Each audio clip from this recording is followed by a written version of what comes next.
اب مثال کے طور پر میں آپ سے پوچھتا ہوں، میں نے وضاحت کے ساتھ سمجھا دیا ہے کہ ایک فیکٹری ہے، اس کے اندر لاکھوں کی مشین ہے، مثال تو کروڑوں کی بھی ہے، کوئی کپڑے کی فیکٹری ہے، کوئی گودام ہے، کوئی بڑا جو ہے وہ ایسا مینوفیکچر ہے جس میں دوائیاں بن رہی ہیں، چیزیں بن رہی ہیں، تو کیا جو اس میں فیکٹری میں جو مشینری لگی ہوئی ہے اس پہ زکوٰۃ ہے یا نہیں ہے؟ جی نہیں ہے۔ وہ چاہے لاکھوں کی ہے، چاہے وہ کروڑوں کی ہے، وہ مشینری ہے، وہ مال تجارت اس لیے نہیں ہے کہ آپ نے اس کو خریدتے وقت بیچنے کی نیت نہیں کی، اس سے پروڈکشن ہو رہی ہے، چیزیں حاصل ہو رہی ہیں۔ جس طرح آپ کے ٹرک ہیں جو آپ نے اس لیے رکھے ہوئے ہیں کہ ان پہ گاڑی آپ لاد کے لے آتے ہیں، آپ آکشن جاتے ہیں، ان ٹرکوں کو استعمال کرتے ہیں، ان ٹرکوں پہ زکوٰۃ نہیں ہے، وہ اس کی قیمت میں نہیں آتے، کیونکہ اس سے آپ نے کاروبار کرنا ہے۔ آپ نے وہ ٹرک اس لیے خریدا تھا کہ میں اس ٹرک سے اپنا کاروبار آگے بڑھاؤں گا، میں گاڑیاں لے آؤں گا، لے جاؤں گا ادھر سے ادھر سے۔ جی اس میں ایک مسئلے کے بارے میں پوچھنا ہے قاری صاحب، ہم ابھی ایک ٹرک ہمارے زیر استعمال ہے، جی ہم نے وہ مثال کے طور پہ 50 من کا خریدا ہوا ہے، جی پرسوں کوئی بندہ آ جائے مجھے بولتا ہے کہ وہ مجھے 100 من کی دے دو، جی۔ میں سوچتا ہوں ابھی تو یہ مجھے 50 من منافع دے رہے، میں اپنے لیے اس سے بہترین ٹرک خرید لوں، جی کیا اس پہ زکوٰۃ ہوگا یا نہیں ہوگا۔ نیت جب آپ نے نیت میٹر کرتی ہے، اور نیت کا اللہ جانتا ہے۔ کہ آج ہم نے اس بڑی تحقیق کی ہے، میں نے ریسرچ کیا ہے اس پہ کہ اگر وہ ٹرک کی بات تو نہیں تھی، تو وہ جو فقہا یہ کہتے ہیں اس میں یہ معاملہ تھا کہ آپ نے کوئی مکان اگر لیا ہے اس وجہ سے کہ میں اسے اپنے پاس رکھوں گا، یا پلاٹ لیا، اس بات ابھی آنی ہے اس کی، جب آپ نے مسئلہ پوچھ کیا تو میں بتا دیتا ہوں۔ تو آپ کی نیت یہ تھی خریدتے وقت کہ میں اسے پاس رکھوں گا، پھر کوئی اچانک نیت مانگی کہ میں اسے بیچ دیتا ہوں، اس پہ زکوٰۃ نہیں ہے۔ جو لیا ہوا اس نیت کے ساتھ لیا ہوا ہے کہ میں نے اس سے بیچنا ہے، اس سے منافع حاصل کرنا ہے، اس پہ زکوٰۃ ہے۔ اسی طرح یہ جو بات شروع ہوئی ہے، پلاٹ جو ہے، پلاٹ بہت سے لوگ جو یہاں پہ اپنے ملکوں کے اندر پلاٹ بھی لیتے ہیں، بک بھی کراتے ہیں، تو وہ دو تین سوچوں سے لیتے ہیں۔ ایک تو پرافٹ کے سوچ سے، کاروبار کی سے میں ایک پلاٹ لے رہا ہوں، تو جب اس کی قیمت اچھی ملے گی تو میں اسے بیچ دوں گا، تو اس وقت جب آپ زکوٰۃ نکالیں گے اس کی موجودہ جو قیمت ہوگی اس پلاٹ کی، اس پہ آپ نے زکوٰۃ دیں گے، چاہے ایک پلاٹ ہے، چاہے دو ہے، چاہے تین ہے، چاہے 10 ہے۔ اگر آپ نے پلاٹ اس لیے لیا ہوا ہے کہ میں اپنے بچوں کی شادی کروں گا، میں مکان بناؤں گا، میں اپنی بیٹی کی شادی کروں گا، میں سیٹ کروں گا اسے، میں اس کو کسی مشکل وقت میں بیچوں گا، ابھی اس کو اپنے بیچنے کا کوئی نیت نہیں ہے، کوئی ارادہ نہیں ہے، تو اس پلاٹ کی بھی زکوٰۃ نہیں ہے۔ اس طرح مکان ہے، مکان پہ جو مکان آپ نے بنائے ہیں اپنے رہنے کے لیے، چاہے ایک ہے، چاہے دو ہے، چاہے تین ہے، اپنے رہنے کے لیے بنائے ہیں، اگر 3 مکان بھی آپ کے ہیں تو ان تینوں پر زکوٰۃ ہے، چاہے ان کی قیمت لاکھوں میں کیوں نہ ہو، کروڑوں میں کیوں نہ ہو۔ ہاں وہ اسراف میں آتا ہے، اس طرح گاڑی کا معاملہ ہے، آپ کو ضرورت ایک گاڑی، آپ کے گھر میں 4 گاڑیاں ہیں، استعمال کے لیے ہیں یا شو مارنے کے لیے ہیں، خوبصورت گاڑیاں، مہنگی گاڑیاں ہیں، تو مہنگی گاڑی جتنی بھی ہیں ان پہ زکوٰۃ چاہے وہ ہزاروں مان کی کیوں نہیں ہے۔ ہاں اس پہ اسراف جو آپ کر رہے ہیں ضرورت، وہ ایک الگ معاملہ ہے، الگ گناہ کا معاملہ ہے، لیکن زکوٰۃ اس پہ نہیں ہے۔ زکوٰۃ کا لفظ جو سمجھ جائے، وہ مال جو آپ خریدتے وقت یہ نیت کرتے ہیں کہ بیچنا ہے، جیسے ایک دکان ہے، اس دکان میں آٹا ہے، چینی ہے، باقی چیزیں ہیں، اس دکان میں ایک فریج بھی پڑی ہوئی ہے، شوکیس بھی پڑا ہوا ہے، الماری بھی ہے، پنکھا بھی ہے، بہت سی چیزیں اس دکان میں ہیں، تو وہ مال کو آپ نے بیچنے کے لیے اس مال پہ زکوٰۃ ہے۔ وہ پنکھا لگا ہوا ہے، وہ فرنیچر ہے، وہ صوفہ ہے، وہ بیڈ ہے، وہ باقی جو چیزیں ہیں جو آپ کے آرام کے لیے ہیں، بیٹھنے کے لیے، مہمانوں کے لیے ہیں، فریج ہے، اس میں بوتلیں رکھی ہوئی ہیں، اس میں اسکرین رکھی ہوئی ہے، کچھ چیز ان پہ زکوٰۃ نہیں ہے۔ یعنی سامان ہے کہ جو چیز رکھی ہوئی ہے جس میں ٹھنڈک کے لیے آپ کا فریج ہے یا اور چیزیں، اس پہ نہیں ہے۔ جو چیز ایک ہی نقطہ ہے، آدھے مفتی، میں نے کہا آدھے مفتی بن جائیں گے، ایک نقطہ کہ جو چیز آپ نے اس لیے خریدی ہے کہ میں اسے بیچوں گا، اس سے میں منافع حاصل کروں گا، نفع حاصل کروں گا، اس پر زکوٰۃ ہے۔ اسی طرح جو ہے یہ ہم نے مکان کی بات کی ہے، تو مکان بھی 2 طرح کے، ایک ٹھیکیدار ہے مکان کا، اس کا معاملہ اور ہے، ایک فرد ہے جس نے مکان لیا ہوا ہے، 1 ہے، 2 ہے، 3 ہے، 4 ہے، اس کی کرائے پہ چڑھا دیا مکان، اس کا کرایہ آتا ہے، تو اس مکان پہ زکوٰۃ نہیں ہے، کرائے پہ زکوٰۃ ہے۔ بات سمجھ آئی؟ آپ کا مکان ہے، اس کا 30,000 50,000 کرایہ آ رہا ہے، 25 جتنا بھی آ رہا ہے، تو وہ آپ کا بینک میں جمع ہو رہا ہے، تو اس سے جو پیسہ ہے اس پہ زکوٰۃ ہے۔ لیکن ایک ٹھیکیدار ہے جو مکان اس لیے بناتا ہے کہ میں اسے بیچوں گا. مال تجارت کی تشریح آپ نے میں نے کہا سمجھا سارا معاملہ سمجھ آ جائے گا. وہ ٹھیکیدار اس کا کام یہی ہے کہ وہ مکان بناتا ہے اور بیچتا ہے. وہ جب زکات دے گا تو اس کو مکان کی قیمت پہ زکات دینی ہے. یہ مسئلہ لوگوں کو پتہ نہیں ہے, اس لیے سارا مسئلہ ہے. اس لیے تو ہم کہتے ہیں اسلامی نظام آئے گا تو یہ سارے ٹیکس ختم کر کے صرف ٹھیک طریقے سے زکات اور عشر اکٹھا کیا جائے تو مسئلے حل ہو جاتے ہیں. وہ عشر نہیں دیتے لوگ. اب عشر کو بھی اس طرح آپ سمجھ لیں کہ اگر آپ کے پاس پیسہ آیا ہے, تجارت کا مال ہے, گندم کے ذریعے آیا ہے, کسی اور کے ذریعے آپ نے فصل کے ذریعے پیسہ آیا, اس کا آپ نے عشر نکال دیا, اب اس پہ زکات نہیں ہے. ایک دفعہ نکل گئی ہے.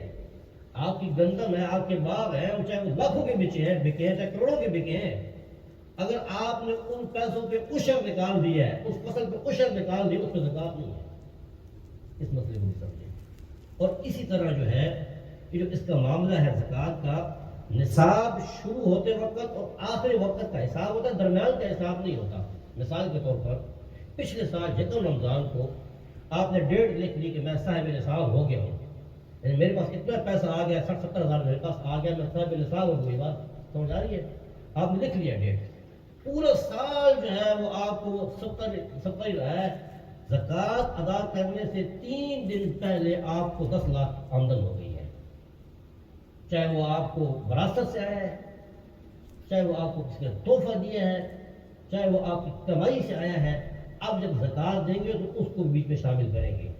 اب یہ نہیں ہوتا کہ ہر چیز پہ ہم سال گزاریں, ہر پیسے پہ سال گزاریں. یہ ایسا معاملہ نہیں ہوتا. جب شروع میں تھا, اینڈ میں دیکھیں گے درمیان کا عرصہ ختم ہو گیا. اس میں بینیفٹ بھی اس طرح ہوتا ہے کہ آپ نے زکات کا دن مقرر کیا ہوا ہے تو اس دن سے 3 دن پہلے آپ کا سرمایہ ختم ہو جاتا ہے, ڈوب جاتا ہے, نقصان ہو جاتا ہے, گم ہو جاتا ہے, پھر زکات نہیں ہے. چاہے 3 دن باقی ہے, چاہے 2 دن باقی ہے, چاہے 1 دن باقی ہے, کیونکہ وہ دن آنے سے پہلے وہ معاملہ ختم ہو گیا, اس لیے اس پر بھی زکات نہیں ہے. اسی طرح جو ہے ایک اور معاملہ جو ہے وہ شیئر کا معاملہ ہے. یعنی کچھ لوگوں نے مل کر کام کیا, کاروبار شروع کیا ہے. جو مل کر کام اور کاروبار شروع کیا ہے تو وہ جو 5 بندے ہیں مثال کے طور پر, اور 5 بندے کی انویسٹ جو ہے اس میں علیحدہ جو اکیلے کی ہے اس پہ زکات نہیں بنتی. تو جو 5 مل جاتے ہیں تو پھر زکات بھی نہیں ہوگی. زکات تب ہوگی جب شیئر ہولڈر جو ہے ان کی جو اپنی ذاتی رقم, کی زکات ذاتی ہے نا, جو ذاتی رقم جو ہے وہ نصاب کو پہنچ جاتی ہے تو پھر وہ سب پہ جو ہے وہ زکات ہوگی. اگر ذاتی رقم نصاب کو نہیں پہنچتی تو سب پہ زکات نہیں ہوتی. تو یہ جو ہے وہ چند باتیں ہیں میں نے آپ کے سامنے رکھ دی ہیں زکات کے حوالے سے, چونکہ یہ بہت سے مسئلے ہوتے ہیں, ہر بندے کا الگ معاملہ ہوتا ہے, پرسنل معاملہ ہوتا ہے. یہ موٹی باتیں اور خصوصاً جو آپ کے کاروبار کے حوالے سے ہیں یا معاملات کے حوالے سے ہیں وہ میں نے آپ کے سامنے رکھ دی ہیں. اب جو ہے وہ یہ جو زکات کے مصارف ہیں, اور ٹائم بھی ختم ہو رہا ہے, ظاہر بات ہے ہمارا اجتماع کا تمام جو ہے 1-2 کا ذکر آج کر دیتے ہیں, پھر 1-2 ہم پھر اگلے موقع کے اندر اس کو پڑھ لیں گے. تو قرآن مجید نے اللہ رب العالمین نے 8 جو ہے وہ مدات گنوائی ہیں, زکات اور فطرانہ. یہ 2 صدقات ہیں اور ان کو صدقات واجبہ کہتے ہیں. اللہ رب العالمین نے قرآن میں کبھی ان کو زکات کے لفظ سے پکارا ہے, کبھی صدقات کے لفظ سے پکارا ہے. تو ان کے 8 مدات کے علاوہ یہ اور کہیں خرچ نہیں ہو سکتے. الفاظ جو ہیں انما الصدقات للفقراء, بے شک انما جو ہے یہ کلمہ حصر ہے. اس کا مطلب یہ ہوتا ہے کہ اس کے سوا حقیقت کچھ نہیں, یہی حقیقت ہے. الصدقات, صدقات یہاں صدقے سے مراد فرض زکات ہے, یعنی صدقات واجبہ ہیں, جیسے میں نے عرض کیا کہ فطرانہ اور زکات للفقراء, فقراء کے لیے ہے. تو یہ جو لفظ صدقہ ہے اللہ رب العالمین نے اس کے لیے استعمال کیا ہے. امام راغب اصفہانی یہ اپنی کتاب منفردات میں لکھتے ہیں کہ صدقہ اس لیے اس کو کہتے ہیں کہ جو صدقہ دینے والا بندہ ہے اس کے قول اور فعل میں تضاد نہیں ہوتا, اس لیے اس کو صدقہ کہتے ہیں. اور وہ یہ بھی کہتے ہیں کہ اس کو صدقہ اس لیے کہتے ہیں کہ صدقہ دینے والا بندہ سچا ہوتا ہے اور وہ مال اللہ کی رضا کی خاطر دے رہا ہوتا ہے, اس لیے اس کو صدقہ کہتے ہیں. صدقہ جو ہے للفقراء والمساکین، فقیروں کے لیے ہے، والمساکین اور مسکینوں کے لیے، والعاملین اور وہ جو اس پر کام کر رہے ہیں۔ یہ تین باتوں کو ہم مختصر پڑھ لیتے ہیں کیونکہ ہمارا اگلا ایک اور معاملہ بھی ہے۔ فقیر کی جو تشریح کی ہے ائمہ کرام نے، وہ لاچار آدمی، محتاج آدمی، چاہے وہ کسی عارضے کی وجہ سے محتاج ہوا ہے، مثلا خاتون کی بیوہ ہو گئی، مثلا بچہ کا یتیم ہو گیا، مثلا بندہ ٹھیک کا ایکسیڈنٹ ہو گیا، ہاتھ ٹوٹ گیا، پاؤں ٹوٹ گیا، کام کرنے کے قابل نہیں ہے، کسی عارضے کی وجہ سے فقیر ہو یا ویسے ہی فقیر ہو، دونوں صورتوں میں جو فقیر ہے، محتاج ہے، لاچار ہے، جو اپنا خرچہ خود نہیں برداشت کر سکتا اور اس کے معاملات ایسے ہیں کہ اس کا مہینہ گزر نہیں سکتا، تو اس کو جو ہے وہ زکوٰۃ دینا لازم ہے، اس کو زکوٰۃ دی جا سکتی ہے۔ والمساکین اور مسکین، مسکین کی تشریح جو اللہ کے محبوب علیہ السلام نے کی ہے، یہ تیسرے سپارے کے اندر اللہ رب العالمین نے قرآن میں بھی اس کا ذکر کیا ہے، حدیث میں بھی ذکر کیا ہے۔ ان سب کا خلاصہ یہ ہے کہ مسکین کا معاملہ فقیر سے ذرا الگ ہے۔ مسکین وہ ہوتا ہے جس کو ہم اردو میں کہتے ہیں سفید پوش، یعنی اس کی درماندہ ہے، لاچار بھی ہے، محتاج بھی ہے، ضرورت مند بھی ہے، لیکن اس کے چہرے سے نہیں لگتا کہ وہ ضرورت مند ہے، چہرے سے وہ نہیں پہچانا جاتا کہ وہ ضرورت مند ہے، اور اس کی خودداری اتنی ہے کہ وہ کسی کے آگے ہاتھ بھی نہیں پھیلاتا، خوددار اتنا ہے کہ چہرے سے بھی نہیں پتہ چلتا یہ مسکین ہے، کسی سے مانگتا بھی نہیں ہے، ہاتھ بھی نہیں پھیلاتا، لیکن ہے بڑا مجبور۔